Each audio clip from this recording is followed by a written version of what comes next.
makita diha nga role sa usa ka shepherd mga kaigsunan, they are also protecting the sheep from the predator.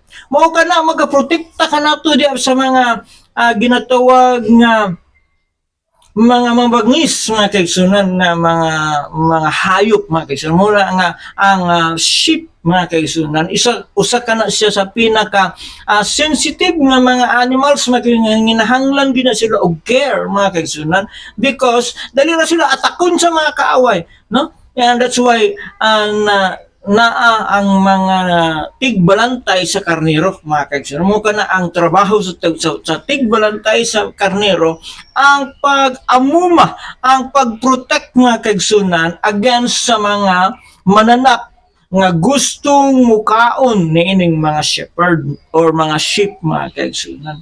So mo kana siya mao ang role mga kaigsunan.